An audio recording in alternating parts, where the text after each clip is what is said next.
불가사의라고 하는 다이애나 신전이 있었는데 그 다이애나 신전을 중심으로 매춘이 이루어지고 뇌물이 오고 가고 범죄가 이루어지고 부도덕한 일이 버젓이 공개적으로 행해지고 우상숭배와 갖가지 범죄가 넘쳐났는데 이런 배경을 기초로 에베소 성도들도 당연히 영향을 받았습니다.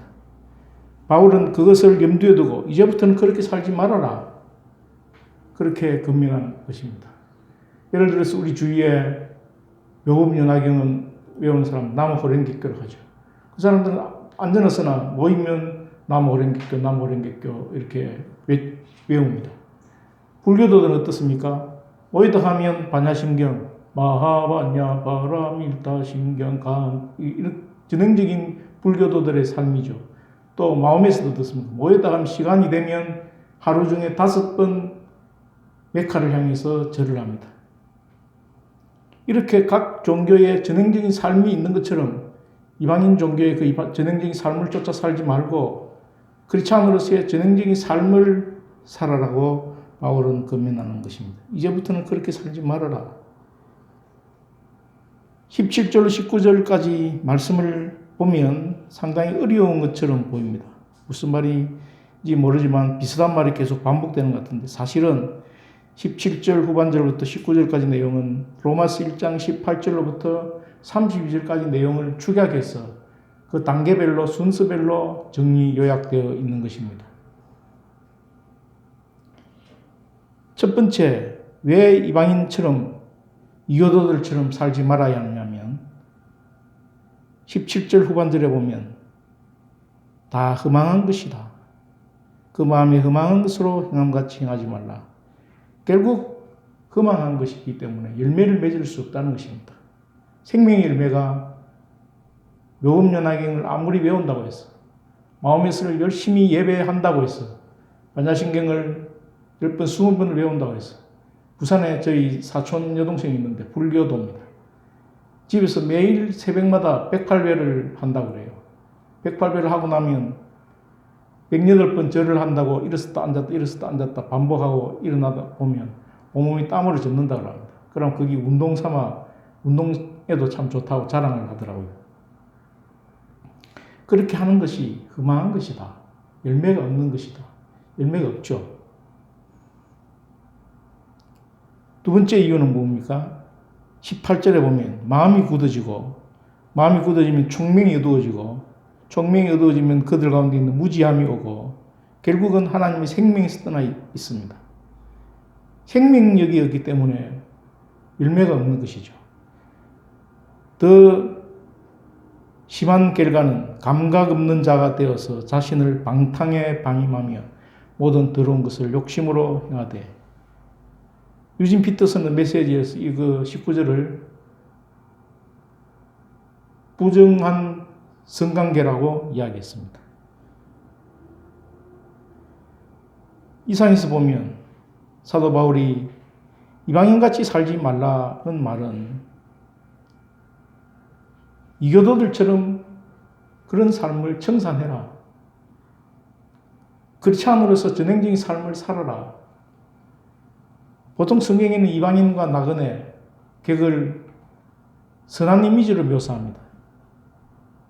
베드로전서 1장 1절로 2절에 보면 예수 그리스도의 사도 베드로는 본도, 갈라디아, 갑바도기아, 아시아와 비두니아에 흩어진 나그네, 이방인을 나그네라고 표현했는데 그 나그네가 어떤 나그네입니까? 하나님 아버지의 미리 아심을 따라 성령이 거룩하게 하심으로 순종함과 예수 그리스도의 피 뿌리심을 얻기 위하여 대하심을 받은 자들에게 편지하노니 은혜와 평강이 너에게 더 많을지어다. 거룩한 나그네라고 표현합니다. 히브리서 11장 13절에 이 사람들은 다 믿음을 따라 죽었으며 약속을 받지 못하였으되 그것들을 멀리서 보고 환영하며 또 땅에서는 외국인과 나그네임을 증언하였으니 아브라함의 생애를 보면서 땅에서 외국인과 나그네로 살았다. 나그네가 그렇게 악한 이미지가 아닙니다. 그런데 여기서 말하는 이방인들, 이교도들을 이야기하는데 나그네라고 치더라도 악한 이미지를 가지고 있습니다.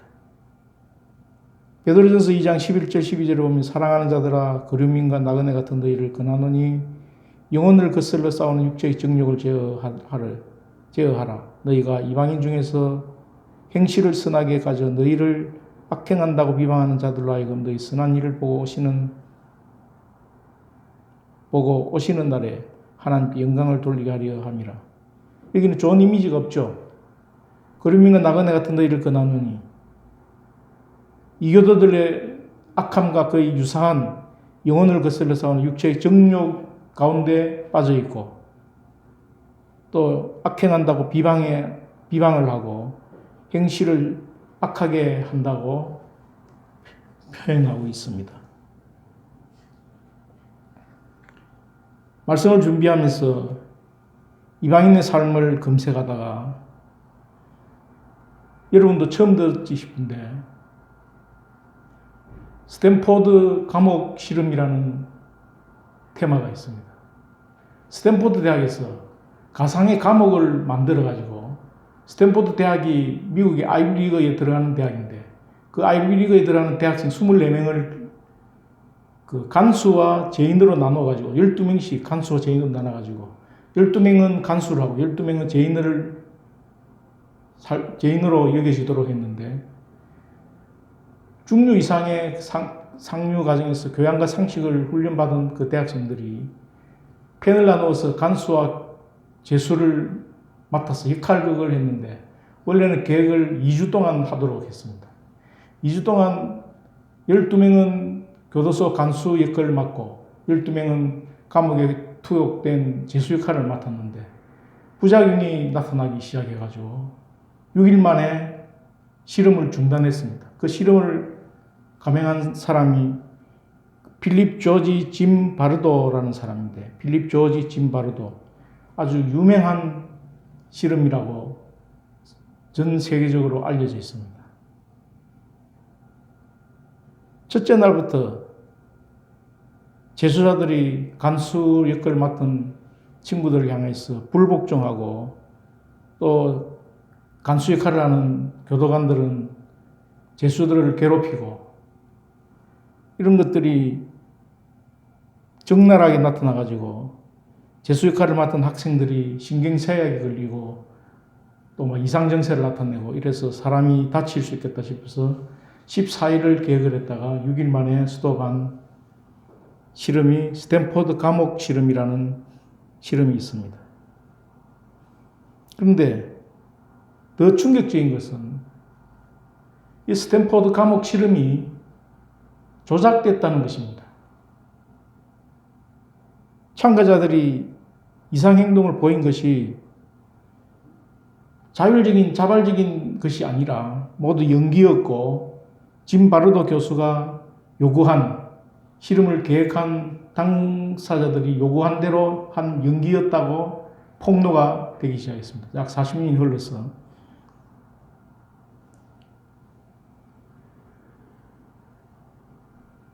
공학 박사인 어떤 벤 블룸이라는 사람인데, 어느 거짓말의 수명에 당시 수감자 역할을 하고 재수 역할을 맡은 A, B, C 그 사람들을 모두 인터뷰하고 면접을 한 결과 모두 연기를 했고 요구하는 대로 했다고 폭로가 되어졌습니다.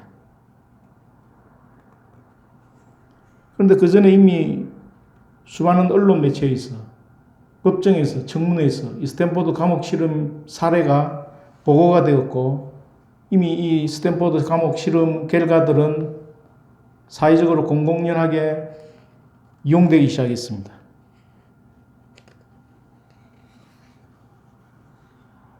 어떻게 이용되냐면, 미군이 이라크를 침공했을 때 이라크 포로들을 취급하는데, 이라크 포로들을 대우하는데 아무런 이유도 없이 학대하고 괴롭히고, 그런데 개개인 그 괴롭히는 미군 병사들 한 사람 한 사람을 따져보면 다 선한 사람이라는 거죠. 그런데 군복을 입혀서 미국이라는 나라의 백그라운드를 가지고 이라크에 들어간 군인들은 포로들을 잡아서 이라크 포로들을 아주 괴롭히고 학대한다는 겁니다. 과거를 거슬러 올라가서 나치가 유대인들 학살했을 때, 유대인을 학살한 그 독일인들이 특별히 나빠서가 아니고 교도소라고 하는 특별한 환경 때문에 나치가 유대인들을 아우슈비츠에서 학대했다. 그렇게 소위 말하는 가해자들의 그 잔혹한 행위를 합리화하고 변명하고 핑계하는 도구로 스탠포드 감옥 실험이 쓰여졌다는 것이죠. 이것을 영국 BBC에서 새로 실험을 똑같은 환경을 만들어서 해보니까 오히려 스탠포드 감옥 실험하고는 다른 결과들이 나오기 시작했다는 것입니다. 스탠포드 감옥 실험 그것조차도 저는 충격이었는데 스탠포드 감옥 실험 그 자체가 조작됐다는 그것도 엄청나게 충격이었습니다. 여러분은 충격적이지 않습니까? 이 충격을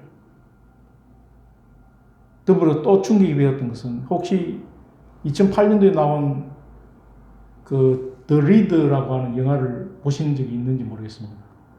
책을 읽어주는 남자. 잠깐 그 영화 이야기를 하면 10대 소년 마이클이 30대 여인 한나를 우연히 만나게 됩니다. 한나는 전차 검표원으로 근무를 하고 있었는데 10대 소년 마이클이 학교를 갔다 오다가 갑자기 몸이 아파서 길거리 쓰러졌는데 길거리 쓰러진 그 마이클을 한나가 집에 데려가서 치료를 해주고 자기 집으로 돌아갈 수 있도록 배려를 해줍니다. 그때부터 시작된 두 사람의 인연이 평생을 가는데 10대 소년과 30대 여인 사이에 러브 스토리가 생겨난 거죠. 그런데 헤어지고 나서 거의 12년의 세월이 흐르고 나서 마이클은 법대생이 되었고 한나를 다시 만나게 됩니다. 어디서 만나느냐면 법정에서 만나는데 법대생이니까 법원에 가서 법원 심리 과정을 보고 있는데 거기에 재수를 쓴 사람이 피고를 쓴 사람이 한나였습니다. 어떤 혐의로 법정에 섰느냐면 아우슈비츠 수용소에서 유대인들을 죽인 2차 대전 전범 피고인으로 한나가 서게 됩니다. 그때 마이클은 그 한나를 변호하고 빼내기 위해서 애를 쓰지만 아우슈비츠 수용소에 근무하던 다른 동료 직원들이 모두 자기들의 죄를 부인하고 한나가 모든 죄를 뒤집어 쓰도록 모함을 하고 고소를 하고 고발을 합니다. 그렇게 된 이유는 한나가 글을 쓸 줄 몰랐습니다. 문맹이었기 때문에 모두 자기가 뒤집어 쓰는 것을 보고 마이클이 안타까워서 그 한나를 구하려고 하지만 결국 무기징역 선고를 받고 감옥에서 복역을 합니다.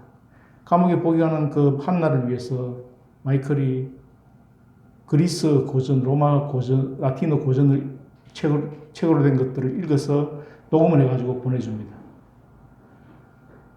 교도소장이 어느 날 그 한나가 모범수가 되어서 조기 출소할 수 있게 되었는데 영부가 없기 때문에 고아인 한나를 출소 이후에 있을 것을 마련해 달라고 마이클에게 유일한 그 후원자 마이클에게 연락을 합니다. 그 마이클이 마침내 한나를 매매하고 수십 년 만에 할머니 할아버지가 되어서 한나와 마이클이 마주 앉습니다.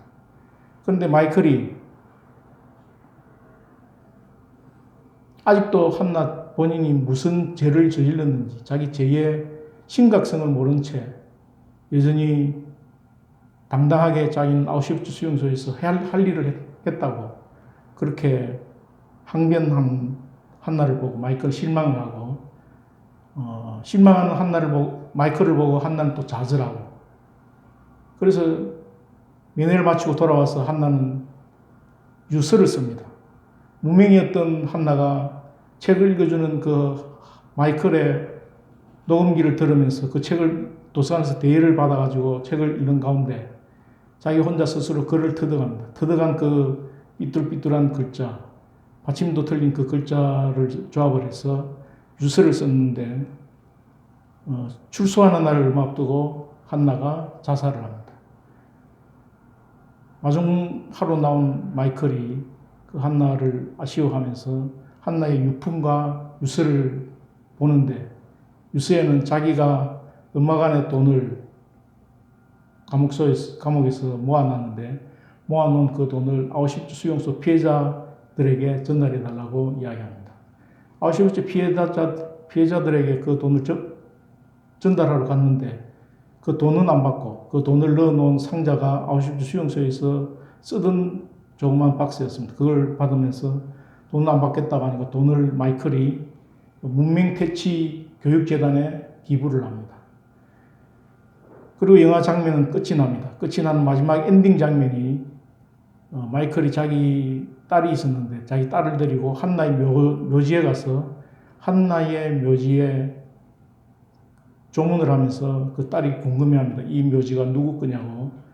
이 묘지의 주인공 한나의 일생에 대해서 마이클이 이야기해주면서 딸과의 부녀지간의 관계가 회복이 됩니다. 최종적으로 마이클이 한나를 이해하고 한나와 소통하게 되면서 딸과의 관계도 회복이 되는 그런 영화의 엔딩인데 당시 2008년도 이 영화가 나와가지고 아카데미 상을 5개나 취득했는데 여자 주인공이 아카데미 여주인상을 수상합니다. 저는 처음에 이 영화를 봤을 때 아우슈비츠 수용소에 나치가 했던 일에 대한 전 세계 사람들을 향한 용서를 비는 독일인들의 선한 양심이라고만 생각을 했습니다. 그런데 스탠포드 감옥 실험을 통해서 보면 여러분 한나의 일생에 대해서 어떻게 생각이 드십니까? 이미지가 어떻게 들었습니까? 죄는 밉지만 한나는 밉지 않죠. 한나가 나쁜 짓을 하려고 고의적으로 작정을 하고 한 게 아니라는 거죠. 그러니까 스탠포드 감옥 실험은 얼마든지 한나에 대한 변명과 핑계와 합리화가 가능해진다는 것입니다.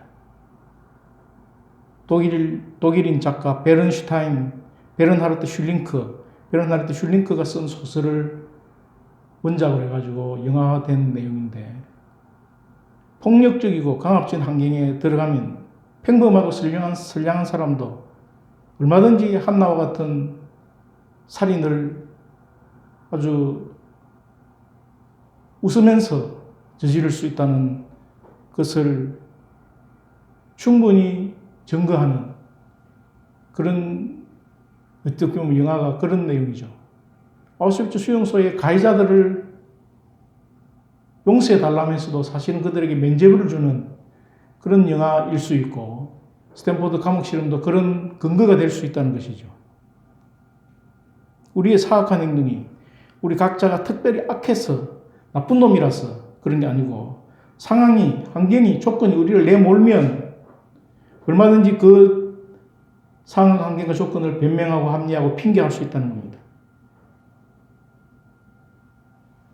스탠포드 감옥 실험의 그 짐 바르도 교수가 사기꾼의 사기 행각을 했을 수 있다는 것입니다. 맹책 스탠포드 대학이면 미국의 아이비리그 대학 중에 하나인데 그 아이비리그 대학의 교수가 사실은 명예가 탐이 나서 얼마든지 실험을 조작했을 수 있다는 것입니다.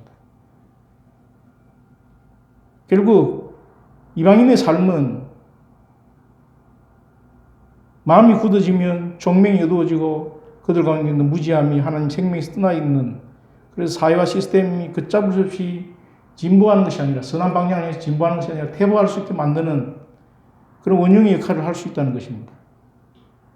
특별히 한 사람이 악해서가 아니라 스탠포드 감옥 실험은 환경과 조건과 환경의 영향이 사람을 이상하게 왜곡시키고 악하게 만든다는 것입니다.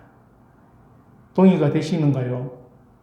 저는 스탠포드 감옥 실험을 보면서 충격을 받고 스탠포드 감옥 실험이 조작됐다는 것이 또 충격이었고 거기에 비추어서 얼마 전에 2008년도에 보았던 그 영화 더 리더 책을 읽어주는 남자 나중에 기회가 있으면 볼 수 있으면 좋겠습니다만 19금 영화입니다.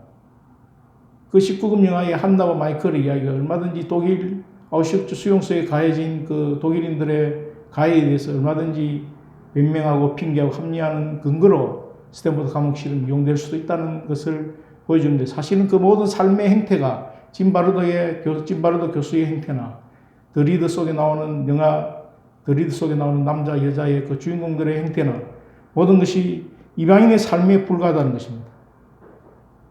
아무리 변명하고 핑계하고 합리하더라도 우리 속에 있는 그 무지함, 우리 속에 있는 어두워진 총명, 굳어진 마음, 그것을 인해서 생명에서 떠나 있고 열매 맺지 못하는 흠한 것에 삶의 형태들이 여기에 잘 나타나 있다는 것을 볼 수 있었습니다. 성도가 입는 새 옷, 성도가 입고 있는 새 옷은 어떤 옷이겠습니까? 충분히 만족하는 자기의 지나간 때, 베드로전서에는 이렇게 말씀하고 있습니다. 너희가 음란과 정욕과 술 취함과 방탕과 향락과 무부한 우상 숭배를 하여 이방인의 뜻을 따라 행한 것은 지나간 때가 족하도다. 지나간 때가 족하도다. 더 이상 이방인의 삶을 살지 말라. 그거로는 다시 사람의 정욕을 따르지 않고 하나님 뜻을 따라 육체의 남은 때를 살게 하려 함이라. 육체의 남은 때를 어떻게 살아야 되겠습니까? 하나님 뜻을 따라 새 옷을 입고 살아야 하지 않겠습니까? 저희 각자에게 새 옷을 하나님의 뜻을 따라 입고 살기를 축원합니다. 스가랴 3장에 보면 대제사장 여호수아가 아무리 거룩한 제사장의 옷을 입고 있다 하더라도 하나님 앞에 섰을 때 더러운 그 옷을 벗겨라. 하나님께서 아름다운 옷을 입히리라고 말씀하셨습니다. 하나님께서 이사야 61장에도 의의 겉옷, 구원의 새 옷을 입혀주시고자 할 때에 우리가 아멘을 하고 내가 입고 있는 모든 더러운 옷은 벗어버리기를 축원합니다. 하나님의 뜻을 따라 새 옷, 아름다운 옷, 의의 옷, 구원의 겉옷을 입기를 축원합니다.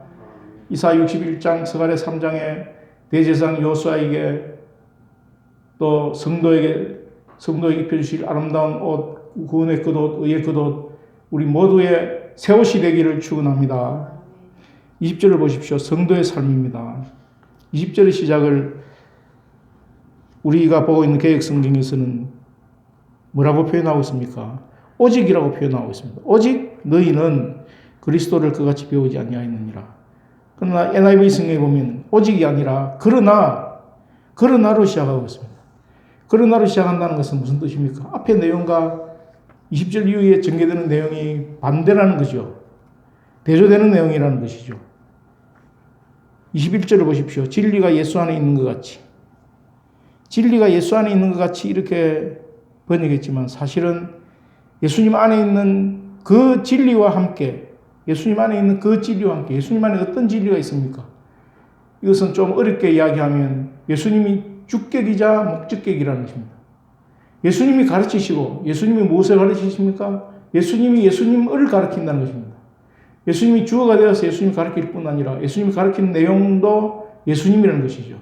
그것을 사도 바울은 예수님 안에 있는 그 진리를 쫓아서 그렇게 이야기하고 있습니다. 그래서 20절, 21절을 보면 너희는 예수를 배웠다. 너희는 그에게서 들었다. 너희는 그 안에서 가르침을 받았다. 이렇게 표현할 수 있습니다. 이방인들이 가지고 있는 어두움이 더러움으로 인도할 때에 성도를 자유하게 하고 성도를 의로 인도하는 진리는 어떤 것이겠습니까? 예수님이 진리고 예수님이 진리를 가르치시고 예수님이 주격이 되어서 우리에게 진리를 가르치실 뿐 아니라 목적격으로 예수님이 우리에게 예수님을 가르쳐 주신다는 내용을 사도 바울은 표현하고 있습니다. 22절, 24절 보십시오. 어떤 진리입니까? 유혹의 욕심을 따라 썩어져가는 구습을 따르는 옛사람을 벗어버리고 하나님을 따라 의와 진리의 거룩함으로 지으신 받은 새 사람을 입으라. 명령형으로 되어 있습니다. 옛사람을 벗고 새 사람을 입으라. 그런데 NIV 성경에 보면 옛사람을 벗어라, 새 사람을 입으라. 이걸 명령형으로 해석하면 되지 않습니다. 왜냐하면 골로새서 3장 9절 10절 말씀을 찾아서 보겠습니다. 똑같은 내용의 말씀입니다. 골로새서 3장 9절 10절 같이 찾아서 봅니다.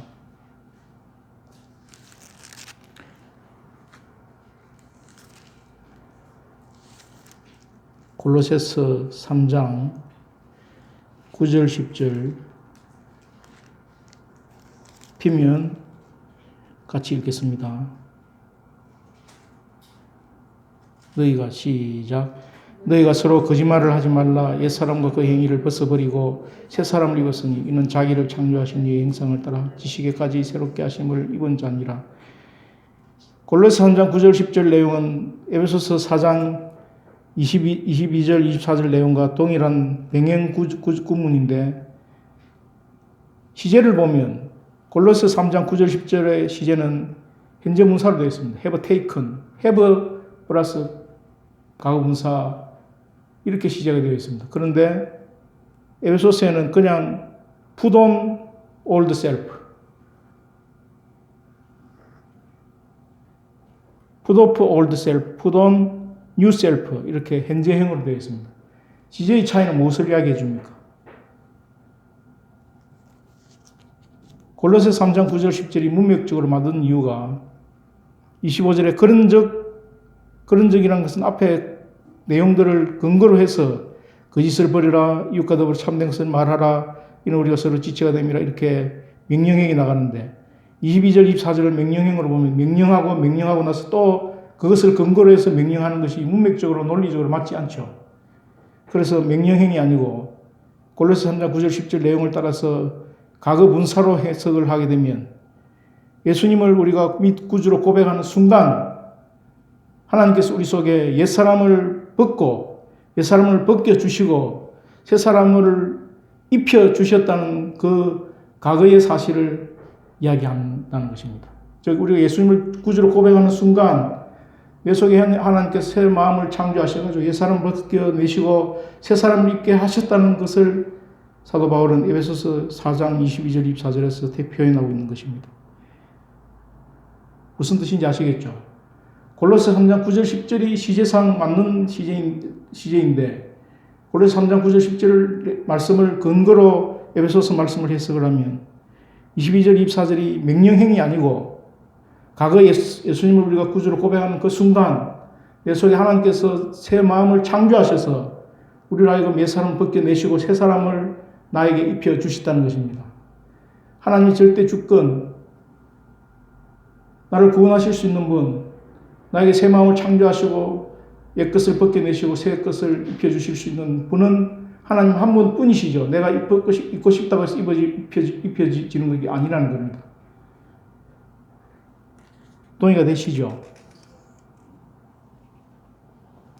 결국 이것은 무엇을 이야기하냐면 사도행전 19장에 사도 바울이 에베소 교회를 개척할 때 3년 밤낮을 쉬지 않고 눈물로 각 사람 훈계하던 것을 기억하라고 했는데 3년 밤낮을 쉬지 않고 눈물로 각 사람 훈계하던 그 내용이 뭐냐면 바로 22절 24절이라는 것입니다. 유혹 욕심을 따라 썩어져가는 구습을 따르는 옛사람을 벗고 하나님께서 옛사람을 벗겨내시고 하나님을 따라 의와 진리의 거룩함으로 지으신 새 사람을 입혀주셨다는 것입니다. 즉 내가 예수님을 그리스도로 고백하는 순간 내 속에 재창조가 이루어지고 회심이 일어나는 그 순간 나의 이전 자아는 죽고 새로운 자아가 창조되었다는 것입니다. 노쇠해져 가고 날마다 쭈글쭈글해져 가고 썩어져가는 경량성을 가진 아담 안의 존재를 의인화해서 옛사람이라고 표현하고 있는 것입니다. 그 옛사람은 썩어지고 속임수, 통제되지 않는 열정, 통제되지 않는 욕심, 속이고 유혹하는 것에 지배를 받는데 비해서 새 사람은 어떻습니까? 하나님 형상으로 지어져서 새롭고 아름답고 번기고 왕성한 예수님 존재 안에 존재로 의인화되어서 날마다 창의적이고 의와 거룩함으로 지으심 받은 진리의 사람으로 빚어져 간다는 것입니다. 23절을 보십시오. 심령이 새롭게 되어 그렇지 않은 회심을 이야기하는데 22절, 24절과 함께 23절을 생각해 보면 조금 전에 읽었던 하나님 절대 주권과 인간의 자유의지가 충돌하지 않고 100% 하나님의 주권, 100% 인간의 자유의지가 아름답게 어우러져 간다는 것입니다. 예수 그리스도를 믿는 순간 예수님을 나는 그냥 단순하게 믿음으로 고백했는데 나의 옛 자아, 이전 자아를 하나님께서 영단번에 벗어 던져버리게 하셨고 그래서 25절에 그런즉 영어로는 therefore 그러므로라고 되어 있습니다. 벗고 입고 옷 입는 방식으로 비유한 것은 우리가 장례식 갈 때 옷을 달리 입죠. 결혼식에 갈 때 옷을 다르게 입습니다. 장례식과 결혼식에 같은 옷을 입고 가는 사람들이 있습니까? 아무리 무리한 사람이라 하더라도 장례식을 구분하고 결혼식을 구분합니다. 해군의 옷이 다르고 민간인 마도로스의 옷이 다르죠. 법관이 입는 법복이 다르고 목사가 입는 가운과 신부가 입는 옷이 다릅니다. 군인도 현역에 근무할 때의 옷이 다르고 현역에서 제대를 하고 전역을 할 때 예비군복으로 갈아입고 집으로 오면 평상복으로 갈아입습니다. 제수와 간수의 옷이 다르지요. 제수와 제수의 옷도 다릅니다. 제수도 미결수가 있고 기결수가 있는데 판결이 확정된 기결수에 입는 옷이 다르고 판결을 기다리고 있는 미결수의 옷이 다릅니다. 즉 우리가 어떤 옷을 입느냐에 따라서 내 역할에 맞는 새 옷이 주어질 때에 새 옷을 입어야 한다는 것입니다. 우리가 새 옷을 입었다는 것은 새로운 삶을 살아야 되고 새로운 역할을 해야 되고 새로운 라이프 스타일을 창조해 가야 한다는 것입니다. 우리가 새 옷을 입고 새로운 삶을 살고 새로운 역할을 수행하고 새로운 라이프 스타일을 창조해 갈 수 있기를 축원합니다.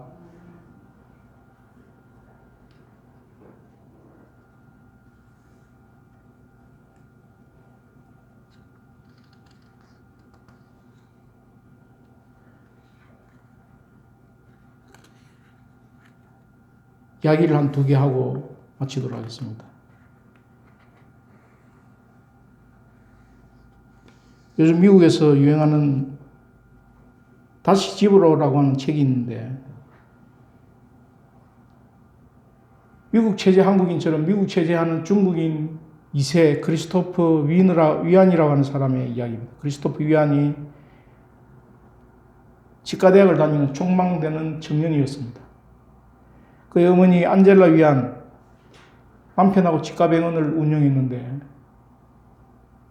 남편과의 사이도 소원해지고 아들 2을 두었는데 큰아들하고 작은아들이 다 뻗나가기 시작했습니다. 가정은 겉으로 보면 미국에 정착한 성공한 이민 1세인데 치과병원을 운영하니까 그런데 경제적인 자리면 되겠죠. 어떻게 뻗나가기 시작하느냐 하면 둘째 아들인 크리스토프 위안이 자기는 게이다 밝히고 가출을 하고 말았습니다.